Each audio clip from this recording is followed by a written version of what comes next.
বিশ্বকাপের মহারণে আর্জেন্টিনার সবচেয়ে বড় ভরসা লিওনেল মেসি। তবে তাকে থামাতে কোনো ফুটবলারকে আলাদা করে দায়িত্ব দেয়া হবে না বলে জানিয়ে দিয়েছেন স্পেনের প্রধান কোচ। বরং পুরো দল মিলে মেসির উপর কড়া নজর রাখার পরিকল্পনা করেছে স্পেন। সাধারণত প্রতিপক্ষ দলের কোনো বিশেষ ফুটবলার থাকলে তাকে আটকে রাখতে ম্যান মার্কিং কৌশল ব্যবহার করেন কোচেরা। তাই স্বভাবতই বিশ্বকাপ ফাইনালে মেসিকে মার্কিং করবে স্পেন, এমনটাই ধারণা করেছিলেন অনেকে। তবে না, স্পেন আঁটছে ভিন্ন কৌশল।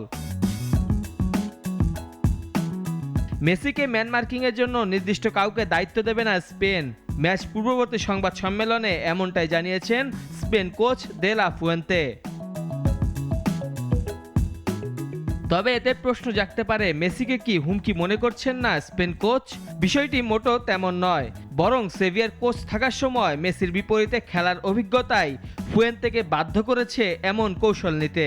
ম্যান মার্কিংয়ের বদলে মেসিকে বেশ কজন মিলে নজরে রাখার পরিকল্পনা স্প্যানিয়ার্ডদের।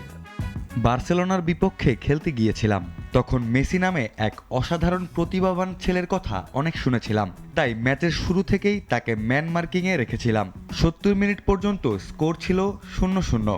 এরপর যিনি তাকে মার্ক করছিলেন তিনি হলুদ কার্ড দেখায় তাকে আমি তুলে নেই, আর পরের 15 মিনিটেই মেসি 4টি গোল করে বসে।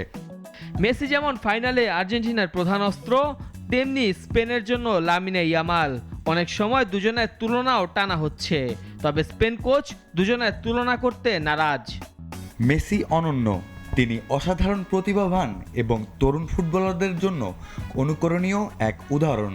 কিন্তু লামিনকে লামিনেই থাকতে হবে, তাকে নিজের মতো বেড়ে উঠতে সাহায্য করাই আমাদের দায়িত্ব। নিজেদের ইতিহাসে দ্বিতীয় শিরোপা থেকে আর মাত্র এক পা দূরে স্পেন। আর্জেন্টিনাকে হারাতে পারলেই হবে সেই অর্জন।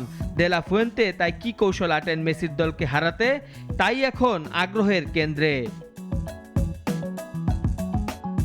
মেহেদী হাসান মুন্না, নাগরিক।